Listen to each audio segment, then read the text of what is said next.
Do harm. In moderation. In moderation. I was just about to say, do harm in moderation. Welcome to In Moderation, The show where we give you a moderate dose of info, sarcasm, and we already know we're not approved.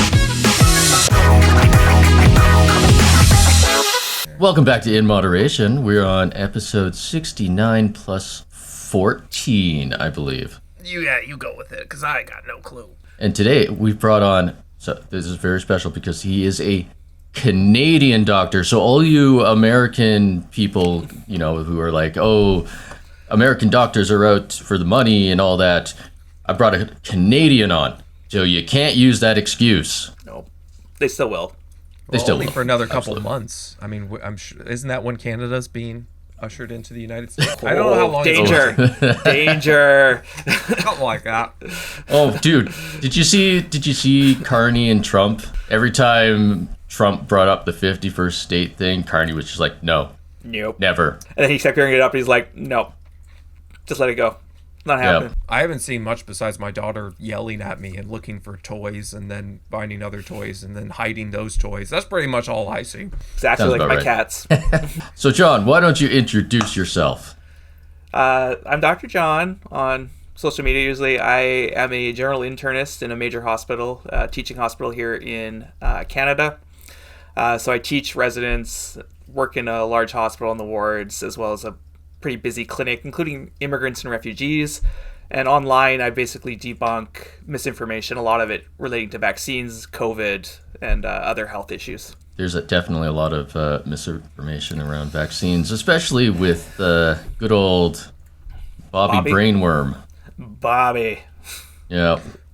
Well, no, I mean he's conducting that thing, right? He got that guy who's very well educated, and you know he's gonna figure it all out. I'm sure it'll be fine. I'm sure they won't. We'll know the root cause of autism in about 3 months now. September, right, bro? We're counting down. We're so close to knowing what causes autism and fixing it, apparently. And fixing it. Right. Yep. Man. This administration, man, like we're getting Canada, we're fixing autism. What is there to complain about? You know what I'm saying? You renamed the Gulf. Oh, the Gulf. That's cool. I miss Freedom Fries, but other than that, I mean, that's fine. Like, you should see his administration. They added Vinay Prasad as the head of vaccines now. He is a hematological oncologist who was a contrarian during COVID. He doesn't know anything about vaccines.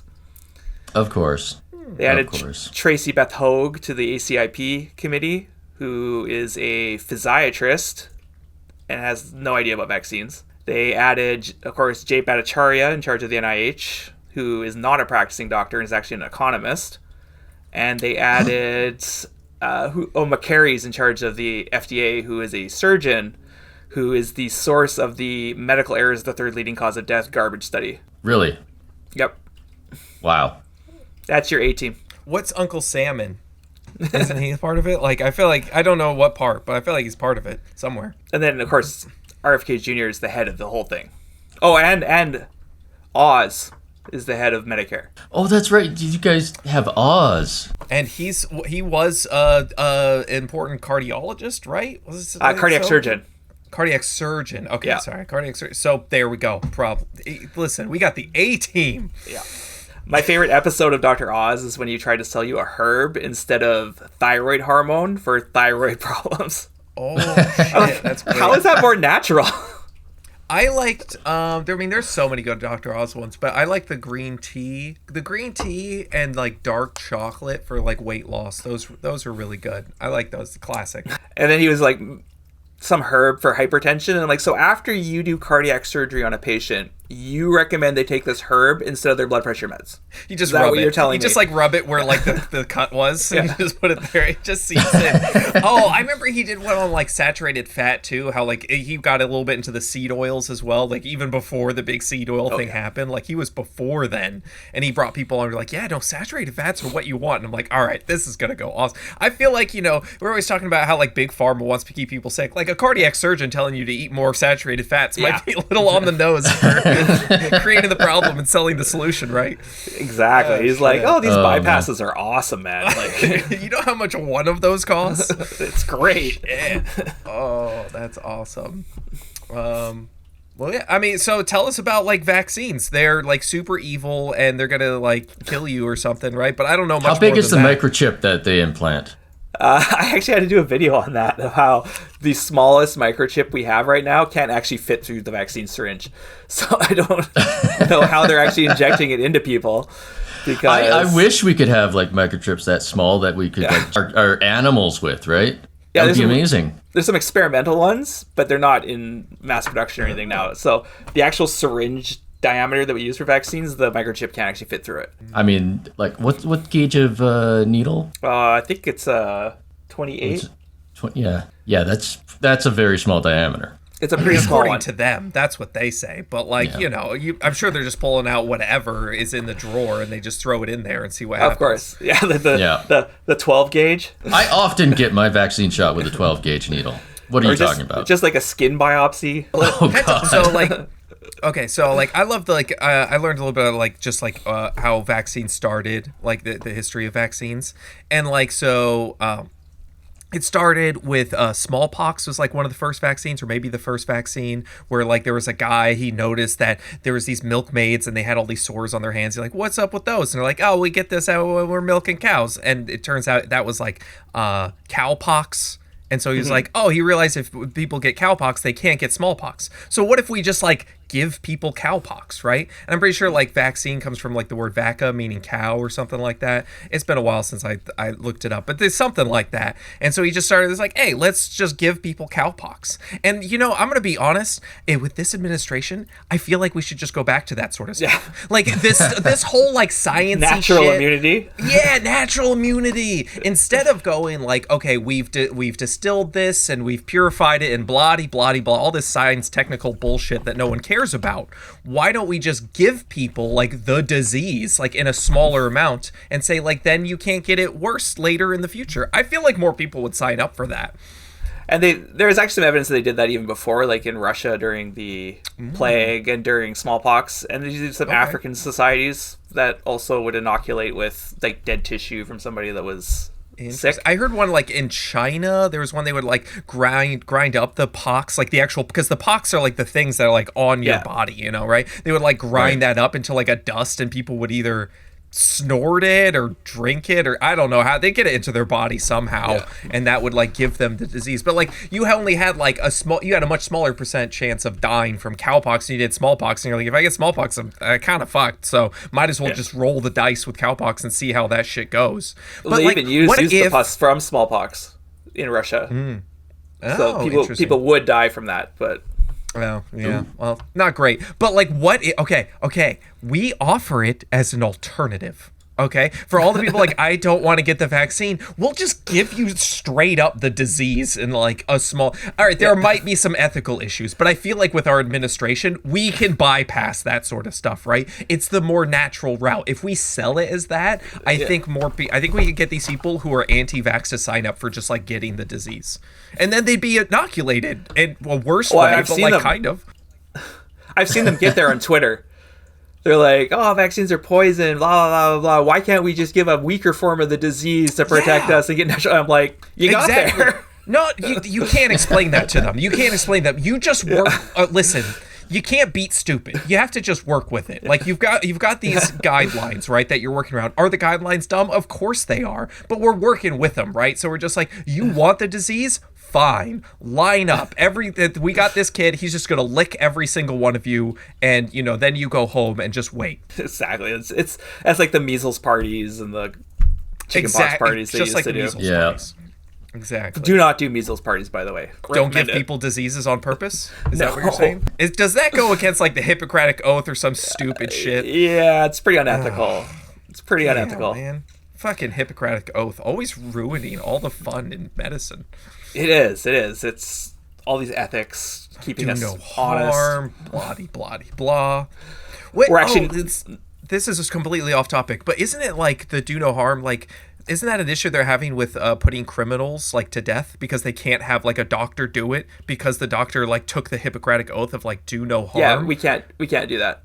So they have to just get some dude like, hey, Jeremy, do you know how to like squeeze your fingers together? Come grab this. I'm not sure who actually does it, but yeah, that's wild, man. The Hippocratic oath is also kind of outdated for some reasons because it's mostly a balance of harms and benefits, right?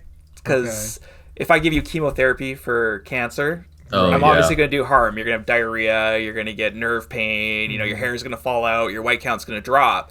However, the risk of the cancer is so high that you would take the risk of the chemo. Right. So straight up do no harm doesn't really work in medicine anymore. It's more of a balance where what you're doing is less harmful. Adequate amounts of harm. Well, yeah, as little as you can. Do a little harm to you do less harm than you do good. Yeah, you want to balance the risk and benefit of the intervention with whatever. It doesn't flow as well. I'll give it that. I think people might have problem getting that on like, plaques or whatever they put the Hippocratic oath on. I don't know. Just balance it. Do harm. In moderation. In moderation. I was just about to say, do harm in moderation. Yeah, so we don't go for trying harm, but we know that some things can cause harm, but then you have to balance it and you have to inform the patient basically of what the risks are. Okay. So like vaccines, exactly, they can do harm, right? Like some people have like adverse reactions to them, and that's why we tell people to never get vaccines, correct? Yeah, exactly. Well, what we do if we're an anti-vaxxer is we completely minimize the risk of the disease and pretend it doesn't harm anybody, and then we completely maximize the risk of the vaccine. So we can scare people as much as possible. Exactly. It's like what do you know, like what's the rate of like serious adverse effects in like vaccines? It depends on the vaccine. There's some that are more harmful. The COVID vaccine was pretty low. It was under not from what I heard on Fox News. That's true. It was very low. If you actually look at deaths in Canada, we had 6 actually confirmed to be from the vaccine. What they like to do is they like to look at the reported ones because you had to report any death that occurred following vaccination. Right. Right. Which is something you have to look at. Like in the United States, 8,000 people die a day. So if you're vaccinating millions of people within a short period of time, there are some people that are just going to die on the day of the vaccine. And that was going to happen regardless, which is why you have to do all these safety signal looking and actually look at the patterns and how frequent the causes of deaths are and how likely it is to have occurred from the vaccine. Sounds like a lot of evaluating it. Yeah, exactly. That doesn't really. They like to just like to post the number and be like 500,000 deaths after the vaccine. I'm like, reported after the vaccine. There's more work you need to do. And how many of those were 90 years old? They're all over the age spectrum. The other thing I like to show that if you actually go into that database, the number of pregnancies following the vaccine also increased. And they like to claim that the COVID vaccines make you sterile. And I'm like, well, if you believe the COVID vaccine caused all these deaths because they're reported in this database, you must also believe the COVID vaccine causes pregnancy because the number of pregnancies reported in the database skyrocketed with the COVID vaccines. Yeah, I didn't know that. That's hilarious. So that just shows what we call stimulated reporting. So you watch the news, you hear about a new vaccine, you change the criteria for reporting the vaccine. You hand out handouts to people as they're getting the vaccine saying, hey, if you have something bad happen to you, go to this website. And suddenly a bunch of new reports come in. So it's the jump in the number of reports following the COVID vaccine is not because the COVID vaccine is so bad. It's because we told people, please report any side effects so we can evaluate the safety of these vaccines. But like, why don't you do that as like a selling point? Like you could get like this makes you more fertile. Whatever that word is, fertile? Right? This can cause immaculate conception. It can cause pregnancy. Oh, if you are like, well, listen, we're stupid creatures. Like, I don't know if you heard the story. There was like a guy who got people into.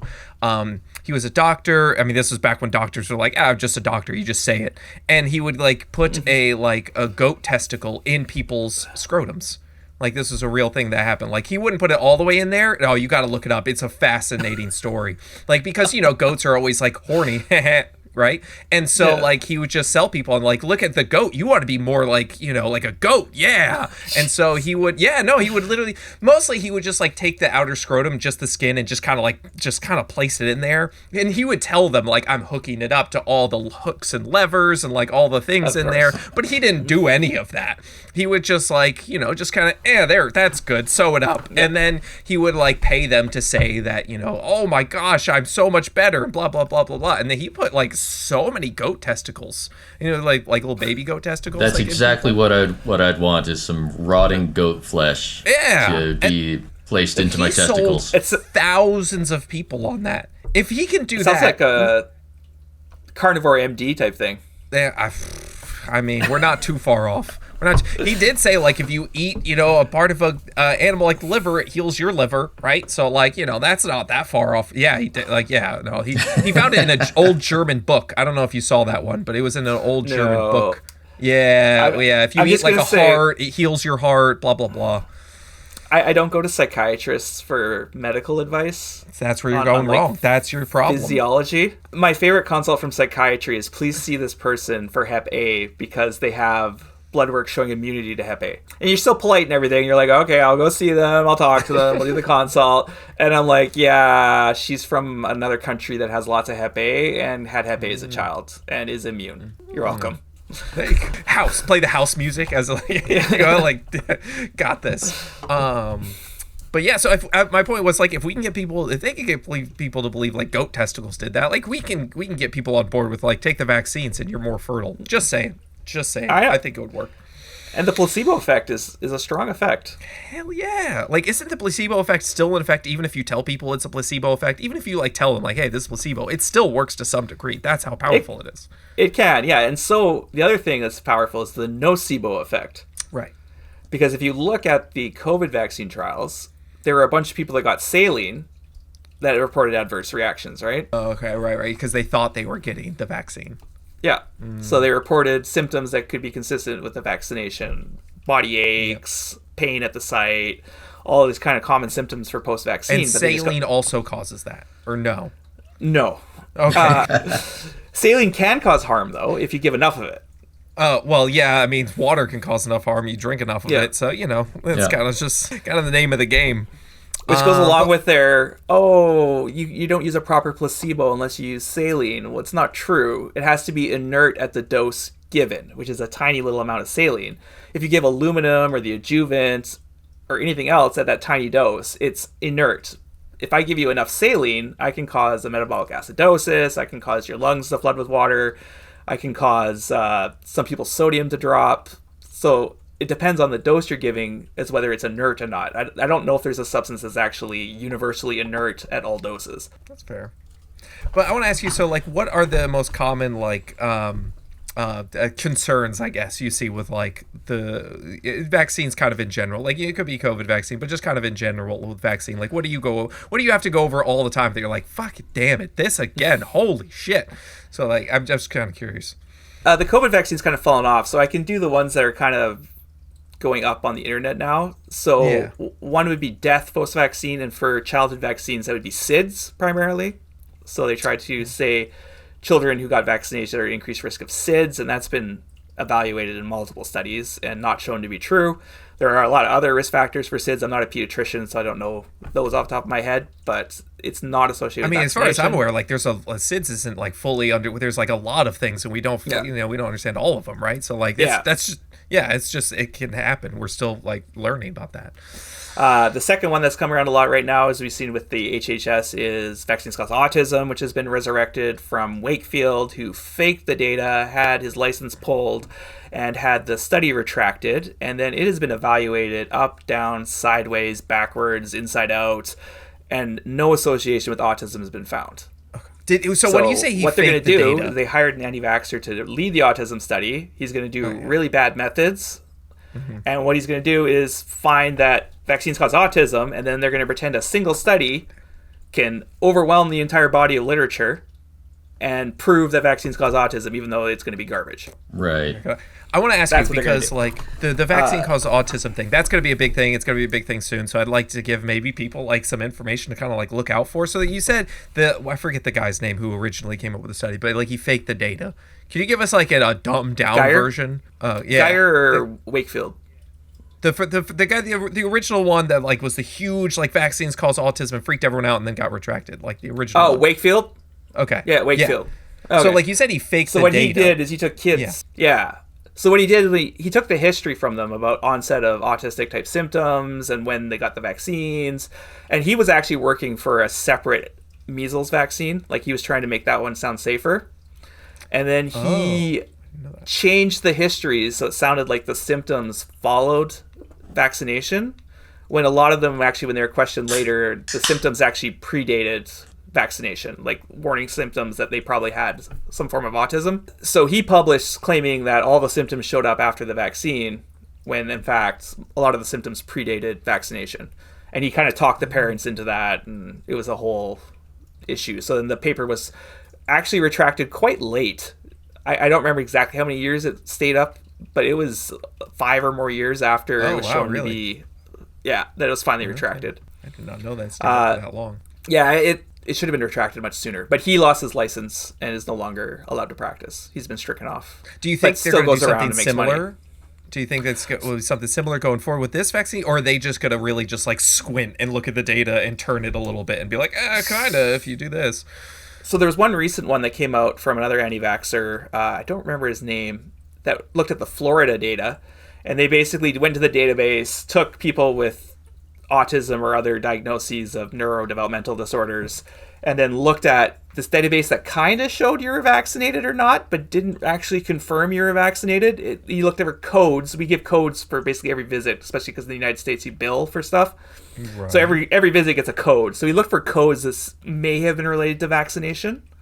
And then tried to looked at the two groups. So a group that didn't have that code and a group that did. The group that did have the code showed higher rates of autism. However, he did not count for many things that could have affected that study. The first thing he didn't look at is whether the kid was actually vaccinated. So a kid with a code that could be related, could be related to the vaccine, may not have gotten a vaccine. They don't know which vaccine they got. Also, there's another system that he didn't look at in Florida where you can get a vaccine. So some of his unvaccinated group may have gotten a vaccine through another system, and it wouldn't have been captured in his data set.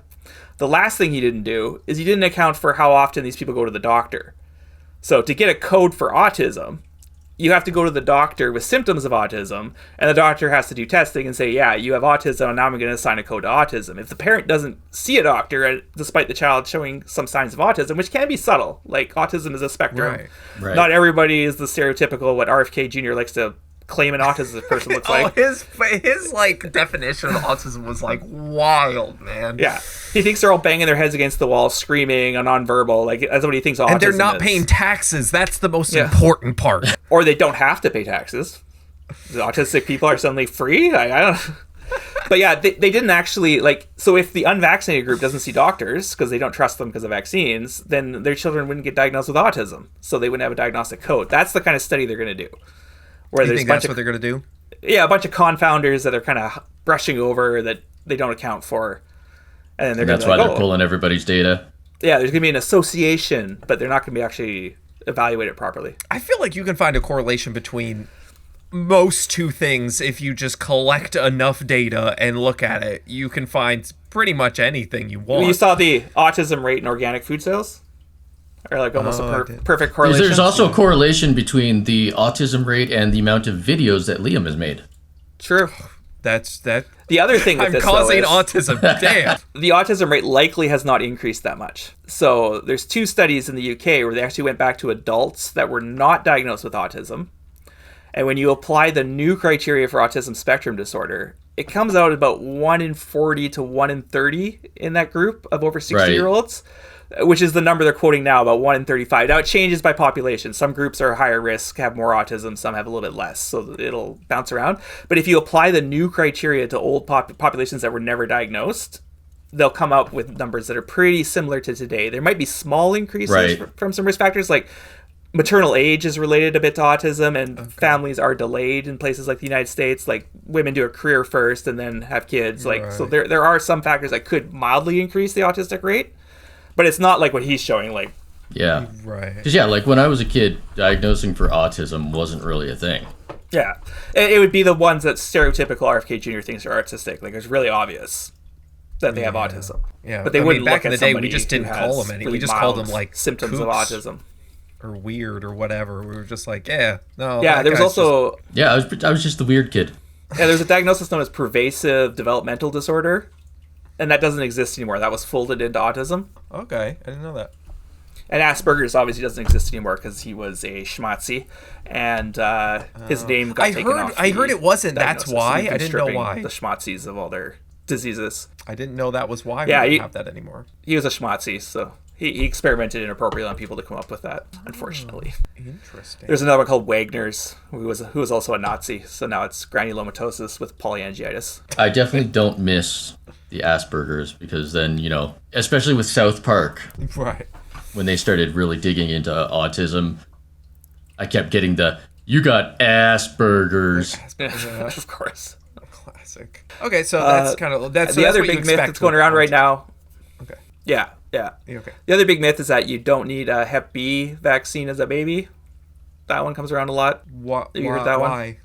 Why? I briefly hear that one occasionally. They're like, oh, it's an STI. Why are you giving it to babies? Babies don't have STIs. It's disgusting. Like, that's the kind of talk you get about it. So, number one, the big issue with hepatitis B is it transmits by blood. So, the actual main way it transmits in the world is mother to baby. So, if you test the mother and it doesn't, you're in a country that they don't have the capacity to test the mother, then it accidentally passes down to the baby quite consistently. So that is the primary way that people get hepatitis B. You can also get it through intimate relations. I'm using like TikTok talk. I don't know if the podcast matters. I'm avoiding terms that might get banned on TikTok. I don't know. Or you can get it from like needle sticks, which is less common than Hep C. So they're like, oh, it's from sexual transmission, so you shouldn't give a vaccine to a baby. The problem is, if you get it before the age of 5, you have about a 90% chance of getting chronic hepatitis B, which can lead to liver cancer, cirrhosis, and lots of other things. So it's a pretty big deal if you catch it at that age. If you're older when you catch it, it's like a 5 to 10% chance of becoming chronic. So you'll get acute hepatitis B, you'll clear it, and then you won't have to worry about it. So that's part of the reason why we give it to babies. Plus, I don't know how old your daughter is yet. It's like a year and a bit? 18 months, 19 months, something like that. They bite, they lick things, they stick things in their mouth. Right. Gums can bleed if you share toothbrushes. Like, there are other ways to get hepatitis B. I'd rather just be on the safe side, but like, let's make sure she don't get it. That'd be cool. Right. The other argument they make, too, is you can test the mother for hepatitis B. So she'd only vaccinate if they're positive, which we also give an immune globulin that binds hepatitis B up and prevents it from going to the baby. If the mother has it and you give the vaccine to the baby after they're born, the baby won't develop it? It can help reduce the chances of developing it. Okay. We also give an immune globulin, so antibodies that are already made against hepatitis B. Okay. We give that as well, so it attacks it right away. However, the test isn't perfect. So we use this thing called hepatitis B surface antigen to test for hepatitis B, and there are a false negative rate with it. So there will be mothers that are hepatitis B positive that could pass it to the baby and won't come up on the testing. Well, not only that, that's not just the mother that's doing stuff. You could have some aunt that really wants to come in and kiss the baby and she's got a cut on her lip or something. Yeah, so the blood to blood can happen too, but the testing, it won't catch it perfectly. And they tried it in the United States. They actually tried vaccinating against hepatitis B in grade school, which I missed. I don't know if you're the same age as me. I'm Are you in your 33. 40s, Rob? 40. 40. So you probably got it in school. I just missed it. I was like 3 years before they started doing it in school.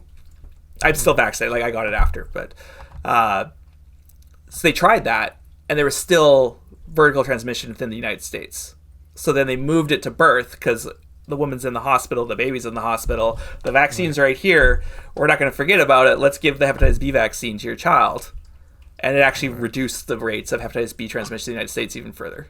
And that's good. Yes. Getting hepatitis B is not something that you want. Okay, so it goes to that whole like purity myth though, like why they attacked the HPV vaccine. Yeah, I've seen a lot of stuff about. I don't really know too much about it, but I see a lot of discourse about it, I guess. Yeah, they do that purity thing, like, oh, if you vaccinate against an STI, then you're going to increase the risk of them having inappropriate relationships and blah blah blah. Why do you vaccinate children for an STI? Because you want to give it to them before they're exposed to it? Yeah. Just a thought? Yeah. Yeah, I've always found that argument very dumb. Like with anything, you're like, oh, don't give them condoms. God forbid. Like then they'll just have sex more. Like I'd rather have them have some sort of protection. That sounds like a good idea. Shit. Especially if you ban abortion, they can't. And you're also your little angel is now pregnant. What are you gonna do? Like, better to prevent it. People are definitely really digging into the whole vaccinating babies thing, especially like they even are calling the vitamin K shot a vaccine. Oh, I've seen ridiculous. Some. Yeah, Dr. Jess, I think, was talking about like the vitamin K shot, and people were like real up in arms about it. It's the same thing you guys deal with food. It's a synthetic form of vitamin K. Oh, it's not natural. So yeah, we should get rid of it then. Natural. Except your baby can bleed into their brain and die, or become severely disabled for the rest of their life. Yeah, so it's like, oh, it's an unnatural form of vitamin K, so you shouldn't give them the vitamin K shot. I want to give them these drops instead I bought from Dr. Tenpenny for $80. Counterpoint, if evolution wanted us to have more vitamin K at birth, we would have developed it. Yeah. True. But yeah, they use that emotional argument of, oh, you're giving it to a little baby, an innocent little baby. Why would you stick them with needles to protect them and let them grow up to be adults? Yeah. Can I tell you my favorite, just the best fucking argument I love, and I have to laugh at it because if you don't, you cry. But it's just like, what did we do before X? That's my favorite argument for anything ever. What do we do before vaccines? What do we do before? We fucking died. We fucking died in droves and a lot. Like, I saw somebody recently, like, there was a woman talking about, like, she talks about the bubonic plague. And they were like, what did we do before, like, you know, we could cure the bubonic plague? Like, we died. We just, like, a third of Europe died. Like, we just died so much. We died, and then we died some more. And that's so, like, that argument it's still my favorite. That's my favorite. They use it all the time. Also, this argument from RFK Jr. about the increase in chronic disease, that's part of it. Vaccines are actually partly responsible for the increase in chronic disease because they let you live long enough to develop a chronic disease. Yeah. So if you die at the age of 10, of course you're not going to get diabetes, hypertension, and heart disease, right? So he's partially right there, but not the way he thinks. So he's right, and vaccines are causing chronic disease. Yeah. That's what you should take from this podcast. Good night, everybody. Yeah. So he's right, but not in the way he thinks. That's so good. Okay. What else do you see? So you got the autism, you got the Hep B. You got any other like major ones that you see like all the time? The COVID vaccine still is pushing the died suddenly, saying that people got myocarditis or dropping dead. I see that a lot with athletes. Like they talk about like, oh, look at the athletes that are dying quickly after like what the hell's up? What's going on? So there was a blog that went through all the news sources and basically captured anybody who died suddenly who was a athlete, and they were very generous about the word athlete. So what they did is they took a study that had actually looked at making very specific criteria, looking at a very narrow group of athletes. It was defined quite narrowly, and they took that rate and claimed that was the rate of all athletes dying. And then they took there was a guy that was biking up a hill who was 60. They called him an athlete. There was a guy in the gym that was, I don't know, doing something. They called him an athlete. You basically had to be athletic adjacent to end up on this blog. And then they calculated the rate from that. And they're like, look how high the rate is compared to previously. So I actually went through the entire blog, 2 years of it, and applied the criteria from the study to the blog and actually looked up all the athletes to see if there was an updated cause of death or anything like that. Yeah. And it was exactly the same as the study. I'm that big of a nerd. Yes, I spent 3 hours going through the stupid blog. But they've also done more. They've done a study in the NCAA looking at 10 years of the cardiac arrest. So it's all NCAA athletes. So they're relatively high level athletes that participate regularly in sports and train. And there was no change in the death rate for the 2 years into the COVID pandemic of vaccination. So the sudden cardiac death rate did not change. We also have multiple studies looking. So what they do is they look at the time before you got the vaccine, how many people in the population died, and then they look after the vaccine.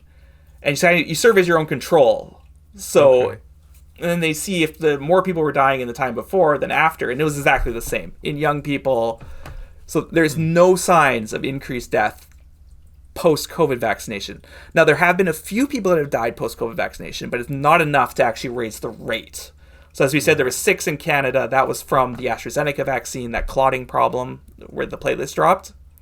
Okay. And it also occurred in the United States. There's about 9 in the United States. And there were a couple confirmed myocarditis deaths, but again, not enough to actually increase the death rate in the population. So died suddenly is not a thing. Yeah, because every time I see like an athlete get injured on social media, like the top comments like, "Did you get the vaccine though?" Like it's not even like it's they could get like injured like falling over and they're like, "Oh, fucking vaccine got you, man. That's why you tripped." Man, all soccer players must have got the vaccine then. Yeah. Well, then I've gone back to, and you can limit Google to the time period. So I've gone like pre-pandemic and then looked for sudden death of athlete. And then you show them that. You're like, oh, look at all these people that died and stuff. And they're like, yeah, vaccine. And then you show them the date. And you're like, yeah, you're just biased because you're thinking about it. And now you're noticing it more. I love that. It's like you buy a Volkswagen, right? You didn't notice Volkswagens before. And now you have a new Volkswagen. And suddenly you're seeing Volkswagens everywhere. Does everyone suddenly go out and buy a Volkswagen with you? No, you just didn't think about Volkswagens until you bought one. I was trying to now think I'm going to be thinking about Volkswagen the rest of the day. Yeah, I was trying to think of like a World War II joke with Volkswagen, but nothing really came together. Hey now, I have a Golf R. They apologized. They denounced. Shit, that's great. The other big COVID one is turbo cancer. Oh yes, turbo cancer. Turbo cancer. Oh, he's in Alberta. That's why Robin. Dr. Mackis, William Mackis. So they claim that since it's an mRNA vaccine, it gets into your genome, changes your genome, and causes cancer, which is not something. And they're claiming it April 2021. Now, most of the population started getting vaccinated March 2021. There is not a carcinogen on Earth that would give you cancer within a month of getting it or being exposed to it, right? Like Hiroshima and Nagasaki, the blood cancer started 5 years later. The solid cancer started 10 years later. That's ionizing radiation. Like they got blasted with radiation. So what you're saying is the vaccine is so powerful that it just trumps ionizing radiation. But it doesn't work for anything else. But it works really well at that, right? So it's both completely ineffective according to them, but like the most potent carcinogen ever. Yeah, that's great. Turbo cancer sounds like, I don't know, like a South Park character or something. Yeah, they used a study too showing that young people cancers have increased, and they're like, oh, it's since 2021. The study was actually from 2009 to 2019. So there is a slow increase in cancers in young people under 40, which I don't qualify for anymore, unfortunately. That's been slowly going on since 1990, which is probably all the stuff we see for diabetes, heart disease, all that, inactivity, not eating fiber, not eating vegetables, like the usual. Increased pollution. Yeah, those kind of things. So, but they use that to claim that turbo cancer in young people are increasing. And I'm like, the study ended in 2019, so how does that work? Time traveling vaccines again? So it's so much more powerful than ionizing radiation that it can travel time. And give you cancer retrospectively. Turbo cancer. Oh shit! It sounds I know what I'm going as for Halloween. That's for sure. Oh, do you guys know Naomi Wolf? I don't think so. I don't think so. She's a PhD in English literature who has apparently gone through the Pfizer documents and found all this. Like, she just made hilarious mistakes. She actually has a tweet saying that she overheard someone talking about time traveling vaccines. That's where I got that from. She said this seriously. She's not kidding. I mean, I can't say I'm surprised, and I bet you quite a few people believed it too. Their bias is already so strong. Like, whatever they say, it doesn't really matter. Fucking dinosaurs gave it to us. Damn it. Stupid they'll listen to a PhD in English literature over me, right? Because they say what they like to hear. Yep. That's so great. Okay, any other ones you got for us, like that come up a lot for like vaccines, like don't get it because blah blah blah, or those kind of. So the other ones are like the disease isn't that bad. That's kind of what's come up with measles. I see this a lot. Yeah, the measles one. They're like, oh, it's just measles. You get like a cold for a little bit, and then you're good. It's based on the Brady Bunch episode where they're like, oh, the Brady Bunch said measles wasn't bad, so apparently it's not bad. So it does kill. It kills quite frequently. Most of these people don't realize children aren't supposed to die. I don't know how they didn't realize this. Because even COVID, you saw, they're like, oh, the rate of death in 20-year-olds was way lower than 80-year-olds, so they don't need to worry about it. It's like, that's not how you compare deaths. Apparently the only children that aren't supposed to die are in the womb. Yeah. Once they're out of the womb. Who cares? Matter. Open season. So even your premier, Danielle Smith, commissioned a paper where they were like, oh, the death rate from a 20-year-old compared to an 80-year-old from COVID was like 18 times or something. So I actually went to the death tables for Stats Canada and looked pre-pandemic at what the death rate in 18-year-olds compared to 60-year-olds was, and it was 18 times. So young people die less, obviously, but if you have something that's suddenly coming up and killing more, that's a big deal. Like COVID became the 8th leading cause of death in children. So they argue this with measles as well, right? So we've had possibly 3 deaths so far in the United States from measles. One was found at home and tested positive for measles post, and I haven't seen the actual autopsy yet. So that one's not fully confirmed yet, but the other 2 were definitely measles. And there's other complications of measles. So you get encephalitis, you can get hearing loss, you can get vision problems. There's this thing called SSPE. So what happens is measles hides in the brain, and then 5-10 years later, it wakes up again, and you die.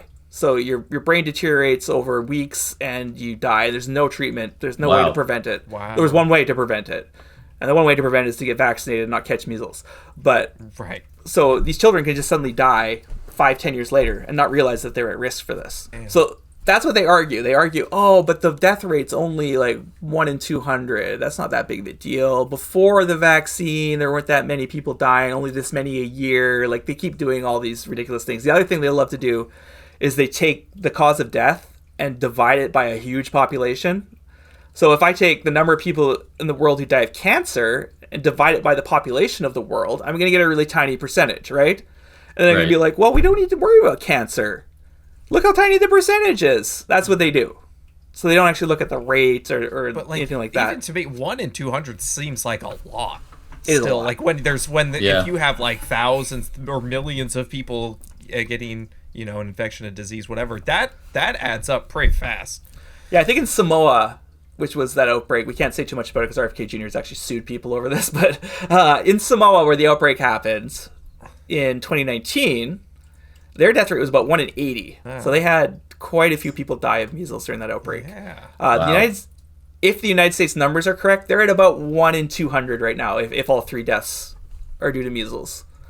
So, I mean, the death rate, they argue, it's because vitamin A deficiency in those other countries, that's why they die more. What the fuck? What is up with this vitamin A? And RFK's just like, give them vitamin A. Like, give them some carrots or like a liver or whatever. Like, what's going on? So there's evidence that in very deprived countries where people are vitamin A deficient, vitamin A can increase your chances of surviving measles, so not having severe measles.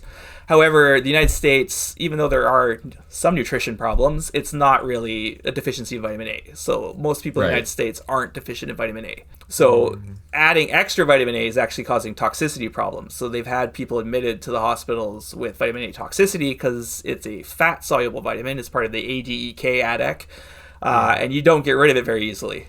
So it can build up in the tissue, cause liver failure, and a bunch of other issues. So being deficient in something makes other things worse. That's pretty much the story of that. Yeah. Got it. And this is a common, you probably see this all the time with the wellness grifters, right? So if fixing the deficiency in the vitamin fixes this symptom, then more of the vitamin must fix that symptom if you have it, right? Right. That's why we should all have our cholesterol super high, because cholesterol is important for so many things. So we just need more cholesterol in our body at all times. You're talking about sense to me. You're talking about that keto study? I'm not going to do too much of the keto study because Dr. Ids pretty much destroyed it. Oh, okay, that one. Yeah, okay. Now I know. The keto cholesterol one where the cholesterol is all through the roof. Right. They were like, yeah, it's good. All these 20-year-olds, their plaques got thicker, but that's fine. Yeah. That's It's definitely a really big annoyance, though, that a lot of the people focus entirely on deaths related to these things and have no thought about any chronic conditions that can occur because of them. Lots of disability from these infections, including COVID. Like, there's lots of disability. Just imagine, so you're a young person, you got sick enough to go to the ICU, your kidneys failed, you got confusion in the ICU, we had to intubate you, you got a pneumonia on top of it from the ventilator, you got muscle weakness from being in the ICU, we had to put feeding tube in. Your quality of life is going to be terrible afterwards. And you could recover, but it's going to take several years to recover from that. Plus, there's other issues like PTSD post all this, because you have people like jamming things down your throat and stuff, and you're confused, and you don't know what's happening, and it's pretty scary, right?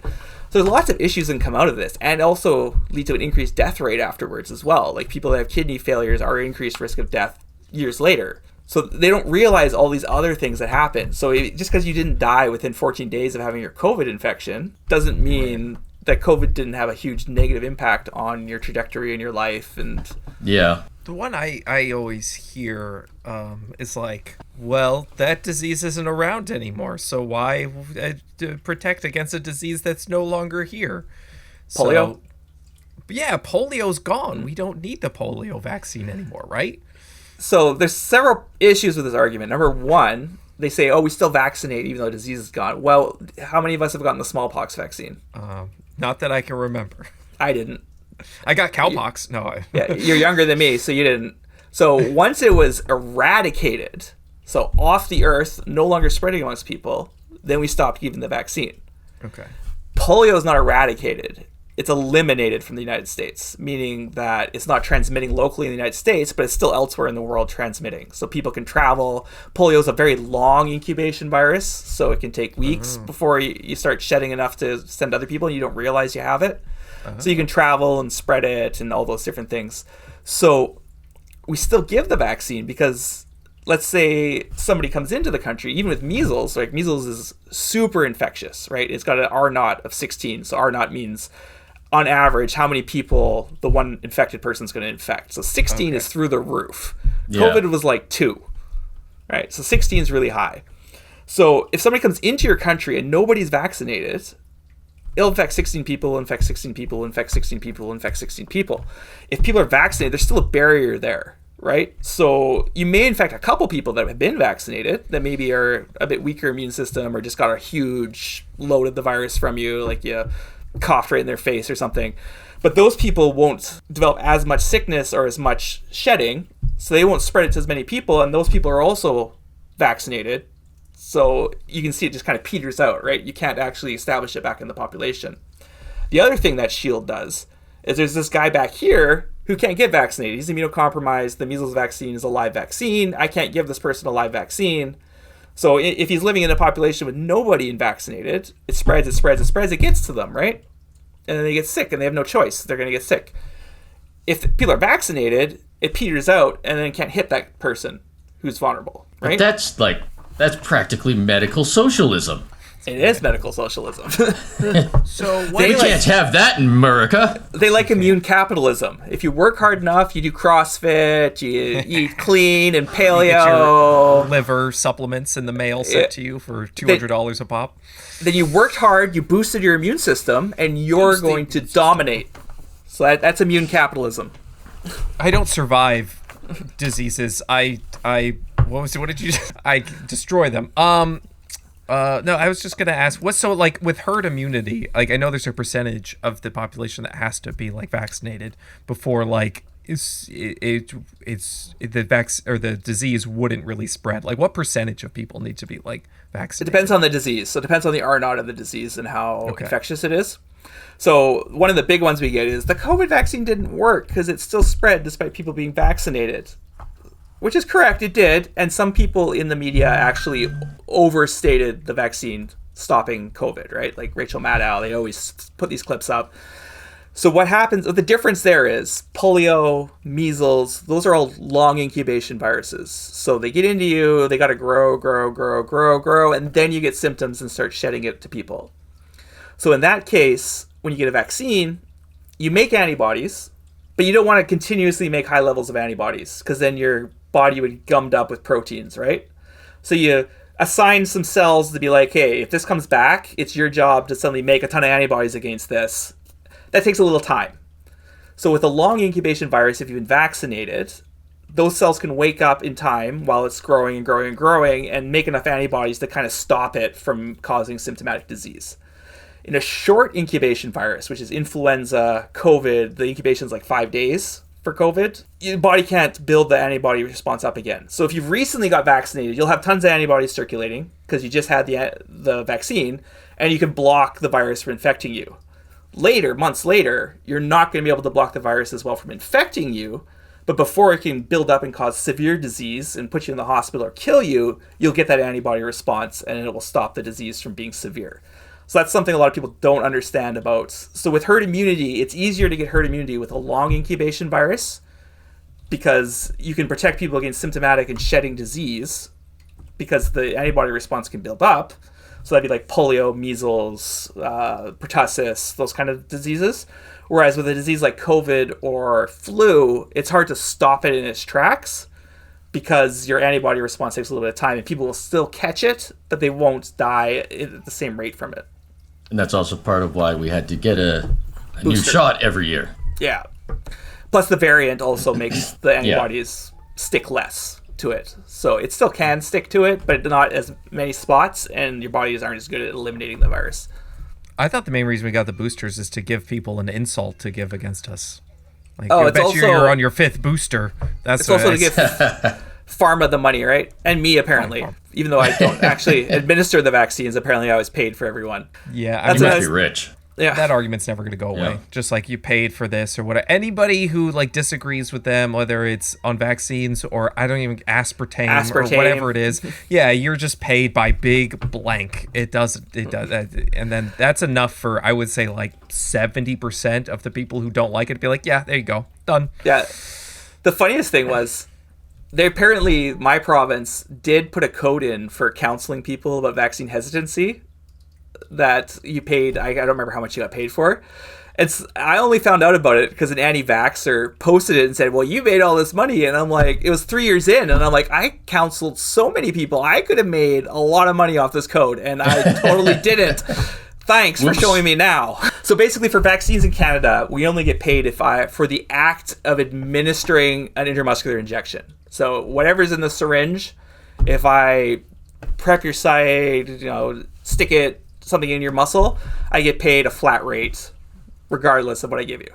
So if it's vitamin B12, if it's a vaccine, if I'm giving saline for some reason, cowpox, I get the same fee. It's just for the act. Like if my nurse gives it though, I don't get paid. But my nurse gives most of the vaccines. So your nurse is rich then? She does. She gets just paid a salary. She doesn't get paid per dose. It's actually illegal. Socialized medicine. It's illegal for us to get kickbacks as well in the United States as well. Drug companies can't pay us to prescribe their med. I hear. Sorry, Oakley's waking up from a nap and she's just like screaming her head off now. She just wakes up angry, man. Is she vaccinated? She probably heard about all this anti-vaccine rhetoric and she's just mad about it. She's like, I got those. It's probably a side effect from the vaccine, to be honest. Like, William Mackus says suicides are caused by vaccines, so... Wow. I'm serious, yeah.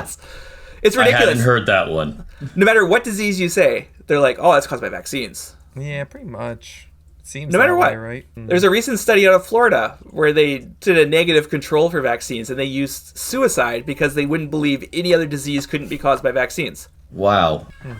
Oakley is really upset about that. I mean, this is my life right here. I'm gonna go take care of that. So before we go, like anything else you want to tell people about vaccines, or help them lessen their worries? Well, I'm already sorry for the U.S. because you're probably not going to have fall vaccines based on the way things are going. My biggest points would be, number one, be very wary of studies coming out of the CDC right now. Talk to trusted experts and everything to evaluate those studies, because the goals and the people they've hired to do these studies are not qualified, and I suspect that they're biased. Yeah, they're going to come out with findings that are not true. Number two, vaccines are safe and effective. Talk to your healthcare provider. The people that can do the most good are the people like your personal physicians and all those things that you trust and you've had a relationship with, that can answer your questions and go over all the issues and things that you have with vaccines. And number 3, there are side effects of vaccines. However, they pale in comparison to the diseases we're protecting you against. So please do get vaccinated. And in most countries, if you do get a really rare side effect, you can get compensation. So please do get vaccinated. Vaccines are safe and effective. They do work. They're one of the best public health things we've done in a long time, along with washing hands and putting fluoride in the water. It's sad that we had to say washing hands is one of the best things we've done. Isn't Peter Hegseth the guy that said on Fox News he doesn't wash his hands? The head of your That sounds about right. Department of Defense now doesn't wash his hands. Oh, I think I did hear that. Yeah. Stupid hand washing and fluoride vaccines. We're getting rid of all of it. We're going back to the old ways. Remember? What did we do before then? We were fine. We were totally fine. Tuberculosis took out the weak ones, and we were good. And everybody else was fine. Where can people find you if they want to know more about vaccines and how they might be okay? And how much you get paid for them. Oh, I get paid a lot.